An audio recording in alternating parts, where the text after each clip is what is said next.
Hey artists, you don't need to do reels on Instagram anymore. The algorithm has changed and it's amazing. I can't wait to walk you guys through all the changes and how I've revived my dead account by doing photos and carousels. And I'm just so relieved. I can't wait to share it with you guys. If you're new here, my name is Carly Ann. I'm a professional illustrator. I've worked for the last 11 years in game art and illustration for children. And on this channel, I'm sharing my cute art and tips to help you reach your art goals. If that sounds like something you're interested in, just give me a like and subscribe. All right, let's go.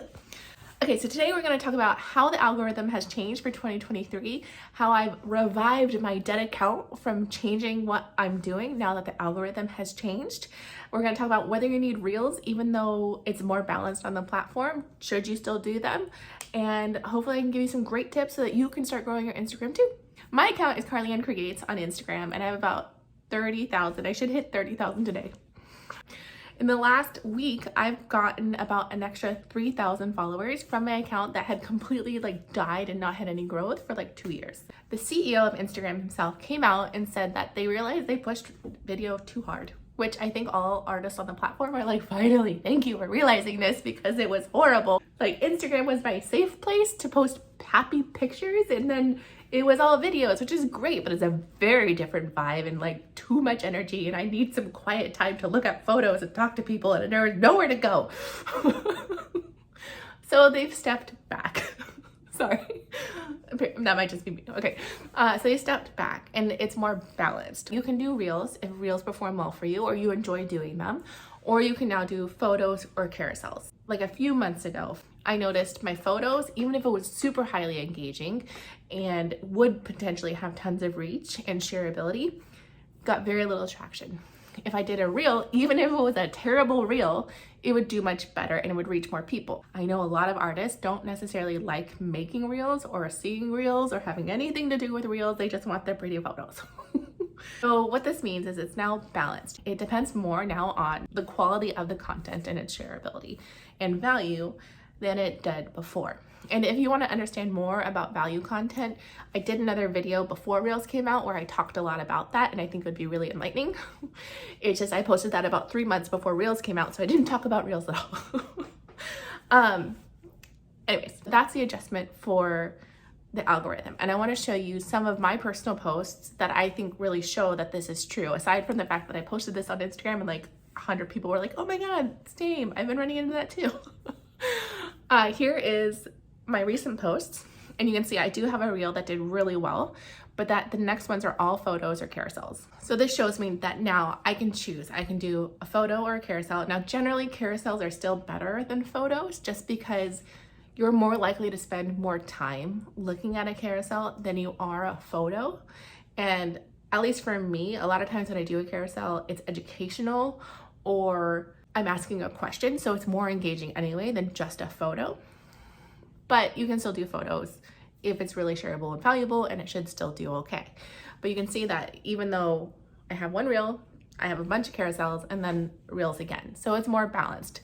It depends now more on the content if you're making really engaging content. If you're just going to post photos, make sure that interspersed with your illustrations or photos or whatever they are, there is a post that is intended for a broader reach. So for example, for artists, some things are comics because they're really relatable and people want to share them with others, or fan art because they know that fandom, or other things like that where someone's like, oh, it's something that's inspirational that they want to share. Think about things that other people might want to share with their friends or that they might want to save for themselves to see later. And even if you're a brand new artist and you're learning, your journey is inspiring to others. And if you just learn something, there's a lot of things that I learned really early on that I don't even remember now because I'm a professional and I've been doing it for 11 years and I wouldn't even think to mention. But you might mention it and be like, oh my God, I just learned to hold my pencil this way and I wouldn't have thought to bring that up, and it will still be valuable to the people that are at your level or below. So don't be afraid to share your knowledge or what you're learning or the references that you're looking at, or to do a funny comic or fan art or whatever it is that you feel like you can do that will be the engagement, the outreach type posts, along with the content that is your brand, that you love, that makes your heart happy. Now here's the thing that I didn't realize that was the huge mistake I was making on my account. I had all of my growth on Instagram from tutorials and comics, but mainly tutorials that I was doing. And my art really didn't get much engagement. So I know that we all know that likes on Instagram don't equate to good art. And I did know that, and I tried to tell myself that, but I still made the mistake of posting less of it. And the reason was I was worried that because my illustrations get less engagement, that it was hurting my engagement on Instagram, and so Instagram was going to share my stuff less. So I kind of stopped posting them, and I focused mostly on tutorial and sometimes comics. And I kept thinking, and I said this in my last video, that I wasn't niching down, I wasn't niching down enough. I think that's right.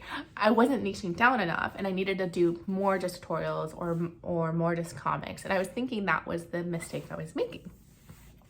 I was wrong. When I was growing the most on Instagram, even when reels weren't a thing, was when I was posting more illustrations with less tutorials. Like, I did really well when I was doing every other day illustration tutorial, but I was doing even better when I was doing 2 illustrations and then a tutorial.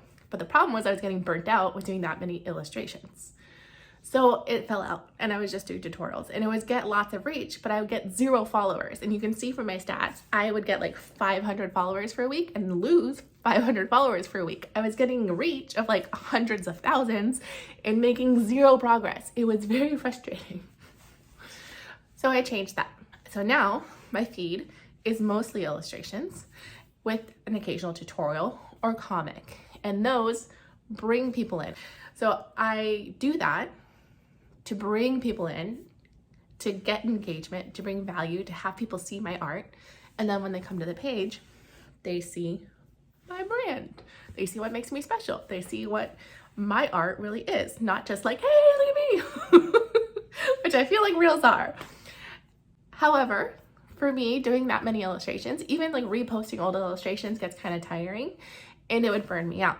So what I've done is I have simple reels or simple tutorials that I do actually more often than the illustrations, especially reels. So as much as you do not need to do reels if that is not your vibe, I use reels because I can make a really short reel, like 7 to 10 seconds, and post that on Instagram, and then focus on my illustrations whenever I have one ready. So I can post illustrations once, maybe twice a week, and the rest of the week I'm posting reels onto the Reels side of my feed, not onto my main posts feed. So it still looks like beautiful illustrations when you come to look at the page, but then I'm still posting regularly.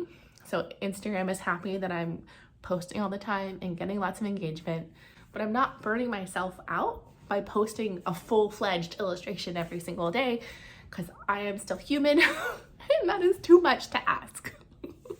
If that does not work for you and you do not want to do reels, I get it. I really do. What I would do is I would minimally try to post on Instagram 3 days a week. I feel it when I drop below that, Instagram kind of starts to lose trust in me and doesn't want to share it in general, even if it is like a great post. But I would also say, if right now you're not growing at all and you're not getting good engagement, try posting every day or 5 days a week for at least 3 weeks to a month. Because every time I've taken a break from Instagram and I've come back, Instagram kind of has trust issues and it like doesn't really want to share it out until it sees that I'm posting regularly. And then once I'm posting regularly and I'm getting good engagement, it seems to be a little less touchy, just as a tip. So that's how I'm currently setting up my Instagram so that I'm actually seeing growth. In the last week, I've had like 3,000 followers. For the last 90 days before that, I had like 9. So it's definitely working for me. I hope that it works for you guys too. If you found this valuable, please like and subscribe, and just honestly watch my videos if you could, because I'm trying to monetize this thing and I need watch hours. And I'll see you guys around. Bye.